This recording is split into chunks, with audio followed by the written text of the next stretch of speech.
Assalamualaikum warahmatullahi wabarakatuh. Bab 259 bertemu lawan dalam catur. Hadirin sekalian, di ronde pertama, Teni mengirim raksasa itu kembali ke kampung halamannya dengan tendangannya yang mendominasi. Dia cukup kejam dan mendominasi. Mari kita dukung dia dan rayakan dia. Teriakan sensasional DJ akan membuat semua orang terbangun pikiran mereka. Tiba-tiba, tepuk tangan dan teriakan terdengar di aula, dan orang-orang sepertinya menggunakan suara itu untuk melampiaskan depresi dan kegembiraan batin mereka. Teni memandang orang-orang yang hadir, sama sekali tidak santai. Sebaliknya, matanya lebih berhati-hati, penuh kegelisahan tentang dua duel yang akan datang. Hanya karena suara aneh itu, suara yang bisa menembus dirinya dalam sekejap, lirikan. Hati Teni dipenuhi dengan tekanan yang tak ada habisnya saat ini. Kaki kanan yang baru saja dia serang tergeletak di tanah.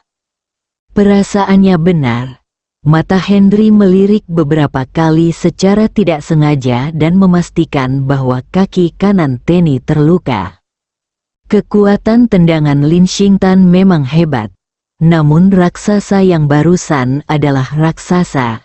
Sekalipun kekuatan raksasa itu tidak sekuat miliknya, namun tubuh fisiknya ada, menendangnya hingga mati tetap membutuhkan tenaga yang sangat kuat. Ibarat menggunakan pisau untuk memotong sebatang kayu, betapapun tajamnya pisau itu, memotong batang yang tipis berbeda dengan memotong batang yang tebal. Tendangan Teni seperti pisau tajam yang mematahkan rahang raksasa tersebut. Namun raksasa itu seperti tongkat tebal yang sangat keras dan sulit menyebabkan Teni agak terluka. Hadirin sekalian, mari kita undang penantang kedua untuk naik ke panggung.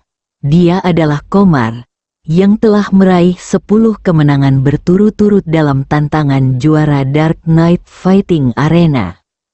Saat suara DJ terdengar, tangga dari lantai 2 turun, pintu terbuka, dan seorang pria berpakaian rapi, potongan rambut pendek, dan mata seram muncul di pintu masuk tangga di lantai 2. Saat ini, tangganya hancur. Komar melihat ke arah ring, tiba-tiba mengulurkan tangannya, melompat ke udara, berguling 2 kali berturut-turut, dan mendarat dengan indah di atas ring. Kemunculan Komar langsung membuat penonton bersemangat, dan mereka langsung bersorak. Teni mundur 2 langkah, menjauhkan diri dari Komar, dan bertatapan dengannya. Saat ini di dalam arena, tubuh raksasa tersebut telah terbawa. Namun darahnya belum dibersihkan, sehingga memenuhi arena dengan bau darah. Bau darah tidak hanya merangsang saraf lawan di atas panggung, tetapi juga merangsang saraf semua penonton, yang membuat sorak-sorai semakin nyaring. Mata Komar juga terfokus pada Meli. Wanita ini bisa membunuh raksasa dengan 1 tendangan bahkan tanpa menyebutkan namanya.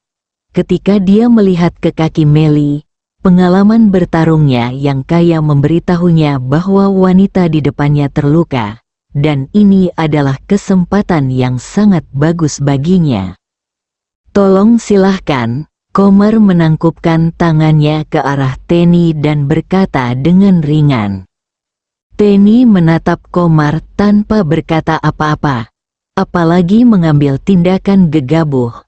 Dia perlu pulih, dan pada saat yang sama, dia sangat berhati-hati terhadap Komar, lawan yang telah meraih 10 kemenangan berturut-turut di atas ring. Teni tidak bergerak, begitu pula Komar.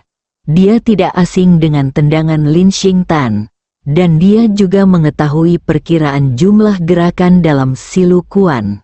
Karena pemahamannya, dia memilih untuk menunggu kesempatan, belum lagi memberi Tenny kesempatan untuk menyerang secara fatal. Tentu saja, jika Tenny benar-benar terluka dan tidak bisa menggunakan tendangan Lin Xingtan yang 100% kuat, maka dia pasti bisa mengalahkan lawan dengan kekuatannya sendiri. Di atas ring, terjadi jalan buntu. Antusiasme awal penonton tidak bisa dimobilisasi, dan desahan mulai terdengar di bawah. Mereka ingin menggunakan cara ini untuk membuat adegan menjadi hidup dan menghilangkan kebodohan. Apakah orang ini sangat kuat? Cahya bertanya sambil memegang gelas anggur dan berpura-pura minum. 10 kemenangan berturut-turut di atas ring. Apakah menurutmu itu luar biasa? Henry tidak menjawab secara langsung. Cahya buru-buru menuangkan anggur di tangannya ke dalam mulutnya, memegang gelas anggur dengan kedua tangan, menjalin jari-jarinya di gelas, dengan kegugupan yang mendalam di matanya. Jika dia bertemu seseorang dengan pengalaman tempur aktual yang lebih sedikit darinya, bahkan jika nilai kekuatannya lebih tinggi dari miliknya, masih ada harapan untuk menang. Tapi ketika dia bertemu seseorang dengan pengalaman tempur sebenarnya yang kaya dan nilai kekuatan yang sebanding, itu akan sulit untuk dilakukan. Dia untuk menang. Sulit. Mata Henry beralih dari cincin ke gelas anggur dan berkata dengan tenang. Jadi dia akan kalah. Mata Cahya bersinar dengan kepahitan saat dia memikirkan akibat dari melihat para pecundang itu mati secara tragis di atas ring dalam sebulan terakhir. Mungkin kali ini tidak akan terjadi. Sulit untuk mengatakan apa hasilnya nanti. Setelah Henry selesai berbicara, dia mengangkat gelas anggur di tangannya dan menuangkan segelas anggur ke dalam mulutnya. Meskipun Henry merasa sulit bagi Tenny untuk menang, dengan kondisi saat ini, masih mungkin untuk menang, namun perlu membayar harga, dan orang ketiga yang akan muncul berikutnya akan sulit untuk dihadapi. Tuanmu, tolong. Cahya memandang Henry dan berkata dengan suara rendah. Sebelum Henry sempat menjawab, dua orang yang diam di atas panggung akhirnya melancarkan serangan, dan Komarlah yang memimpin. Jika dia tidak mengambil tindakan, Tenny tidak akan pernah mengambil tindakan. Setiap menit dan detik sangat baik untuk kesembuhannya. Bagaimana bisa disia-siakan? Komar juga memiliki pengalaman bertempur yang kaya dan menyadari masalah ini. Jadi dia tidak bisa terus menunggu. Namun Komar memperhitungkan kecepatan dan pergerakan kaki King Tan Meli. Jadi dia tidak menyerang dengan kekuatan penuh. Jadi dia masih memiliki keraguan dan selalu waspada terhadap serangan mendadak Meli. Ketika Tenny melihat pukulan combo Komar, dia menjerit pelan dan dengan cepat mundur, menekuk tubuhnya menjadi bentuk melengkung untuk menghindari pukulan Komar. Kemudian dia dengan cepat memutar tubuhnya dan berbalik untuk menemukan kaki Lin Xingtan panah terbang ditembakkan ke arah dada Komar. Komar telah mengambil tindakan pencegahan. Bagaimana Tenny bisa dipukul dengan begitu mudah? Tubuhnya mundur berulang kali untuk menghindari tendangan yang sangat cepat ini. Namun, Tenny tidak melewatkan kesempatan itu begitu dia berada di atas angin. Dia menggerakkan tubuhnya ke depan dan menggunakan posisi cambuk tunggal langkah demi langkah, menghancurkan kakinya dari atas ke bawah. Ekspresi Komar berubah, dan dia dengan cepat mundur lagi. Kaki Tenny membentur ring dengan keras, mengeluarkan suara yang memekakkan telinga, yang segera membuat suasana semakin memanas. Tenny tetap diam, tetapi gerakannya mengejutkan, dan kecepatan serangannya menjadi semakin cepat, Ketika tendangan ketiga dari helikopter putar itu keluar, Komar tidak punya waktu untuk menghindar, jadi dia hanya bisa melindungi dadanya dengan tangannya. Dan terjadilah ledakan. Setelah bunyi tersebut, kekuatan yang sangat besar membuat tubuh Komar mundur terus-menerus. Lengannya terjatuh dan bergetar terus-menerus untuk menghilangkan rasa pegal dan mati rasa. Pada saat ini, Tenny tidak bisa melepaskan kesempatan besar dan menggunakan sepak terjang kaki Lin Xingtan yang ke-10, yang setidaknya 2 kali lebih cepat dari sebelumnya. Sudah terlambat bagi Komar untuk menghindar, jadi dia harus mengangkat tangannya untuk melawan. Tapi sudah terlambat, kaki Tenny menendang bahunya dengan keras dengan cepat, dan darah merah cerah mengalir keluar. Tubuh itu mengandalkan pagar cincin untuk menghalanginya agar tidak jatuh. Dalam sekejap, situasi menang atau kalah telah ditentukan. Bab 260 hidup atau mati. 4 tendangan berturut-turut Tenny langsung mengarahkan skala kemenangan ke arahnya. Banyak orang di tempat kejadian tersentak pada saat yang sama. Mereka tidak dapat membayangkan bahwa wanita ini memiliki kemampuan menyerang yang begitu lincah dan dapat dengan mudah melukai Komar, yang telah meraih 10 kemenangan berturut-turut di atas ring. Komar meletakkan tangannya di bahunya yang terluka dan berdiri tegak lagi. Dia tidak memilih untuk mengaku kalah, juga tidak memilih untuk keluar dari ring. Di arena ini, semua pemain hanya memiliki 2 pilihan, hidup atau mati. Jika tidak, mereka akan menghadapi penghinaan yang tak terhitung jumlahnya. Tenny memahami psikologi Komar, dan matanya juga tajam. Dalam perjalanan untuk memenangkan hadiah besar puluhan juta, dia tidak punya pilihan lain selain membunuh Komar di depannya. Begitu pula jika Komar ingin bertahan hidup, dia hanya bisa membunuh wanita di depannya. Bahkan jika dia tidak bisa dibunuh, setidaknya dia harus membayar harga lukanya agar orang berikutnya bisa membawanya keluar dan membalas dendam. Tubuh Tenny telah bergerak. Kali ini Komar tidak mengelak, tetapi juga bergegas maju. Tenny segera membuat satu gerakan cambuk dan kembali menendang kakinya dari atas ke bawah. Komar tampak terkejut, dan berdiri di sana dengan jelas ragu-ragu. Tidak bagus, Henry meletakkan gelas anggurnya dan tiba-tiba berbisik. Cahya senang ketika dia melihat kemenangan sepupunya di depan mata. Tetapi ketika dia mendengar sesuatu yang buruk, dia segera melihat sekeliling dan menemukan bahwa Komar telah mengangkat lengan kirinya yang tidak terluka untuk memblokirnya. Secara logika, tidak ada masalah dalam memblokir dengan lengan kirinya, dan itu adalah reaksi yang normal. Tapi bagi orang yang terluka, bereaksi seperti ini pada saat ini tidak diragukan lagi berarti mencari kematian. Penonton lain di antara penonton tidak mengetahui alasannya. Mereka sama-sama penasaran. Sebagai orang dengan 10 kemenangan berturut-turut, dia tidak boleh memilih metode menyerang dengan telur melawan batu. Tepat ketika kaki Tenny hendak mengenai lengan Cahya, tangan kirinya tiba-tiba terbuka, memperlihatkan seberkas cahaya putih dan menebas ke arah betis Meli. Itu penipuan, ini memang penipuan. Cahya hendak berdiri dengan semangat, tetapi Henry menghentikannya dari bawah. Henry juga tidak mengambil tindakan. Ini juga merupakan ujian bagi Meli.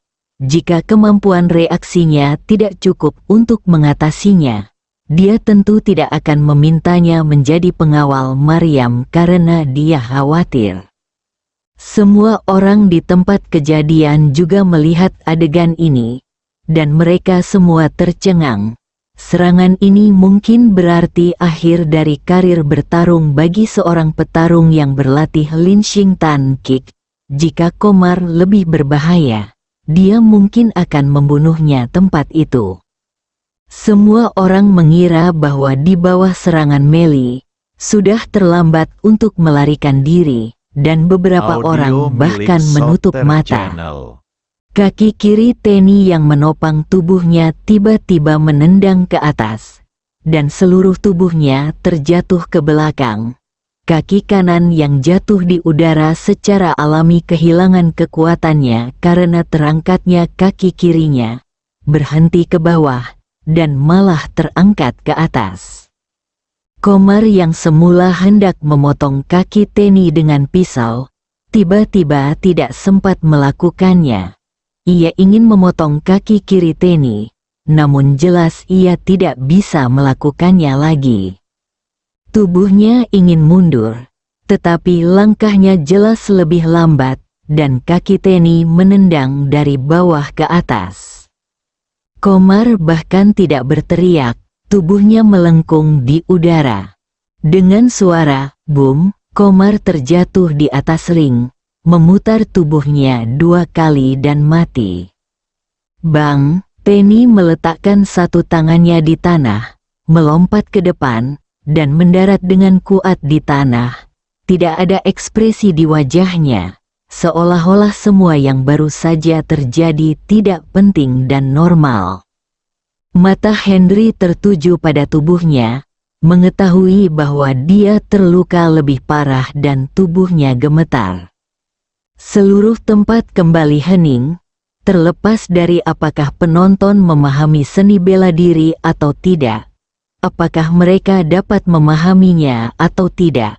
Perjuangan hidup dan mati seperti ini dan reaksi cepat antara hidup dan mati membuat mereka sangat dalam terkejut. Jika bukan karena mayat di atas panggung dan bau darah di udara, di mata semua orang, apa yang baru saja dilakukan Tenny hanyalah tarian yang indah, lompatan yang anggun. Namun, ketika nafas kematian menyelimuti pemandangan itu, semua orang merasakan hati mereka terstimulasi dengan kuat, dan tiba-tiba merasa bahwa hidup ini begitu rapuh. Selamat kepada Tenny atas kemenangan kedua kalian. Jutaan bonus datang kepada kalian. Mari kita bersorak, mari kita rayakan, mari kita berteriak bersama. Suara DJ terdengar seperti lagu perpisahan sampai mati terbangun dari keheningan dan jatuh ke dalam permainan gila lagi. Tenny berdiri di sana, kakinya berdebar kencang.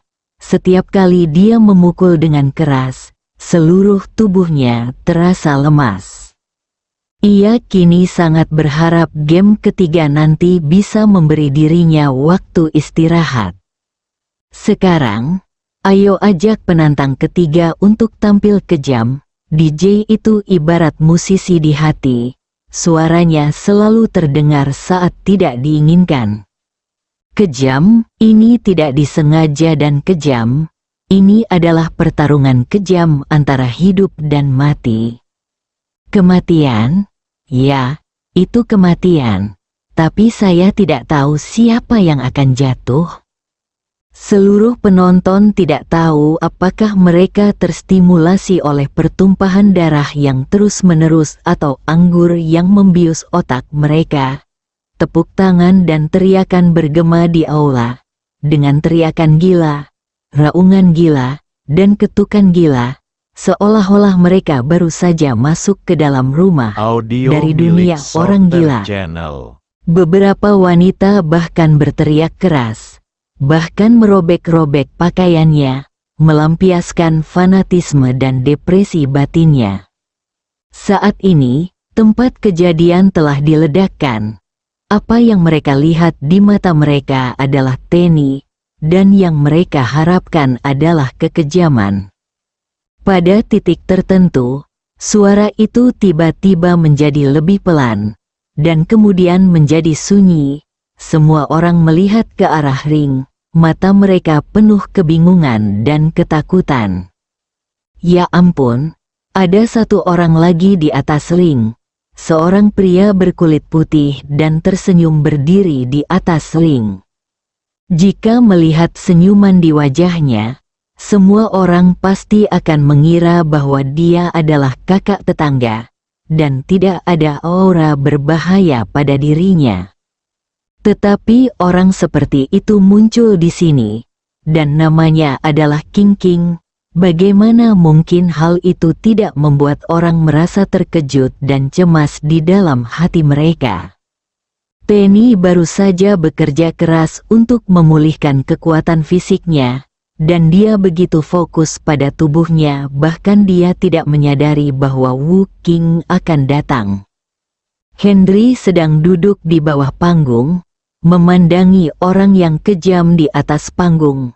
Dari fakta bahwa dia bisa melayang di atas aula tanpa diketahui, dapat disimpulkan bahwa dia sangat pandai dalam Qinggong daripada Meli, dan dia bahkan bisa mencapai seni bela diri tingkat 12. Ini adalah kondisi terobosan ke tingkat berikutnya. Tetapi belum ditembus. Dia meletakkan gelas anggurnya. Bersambung.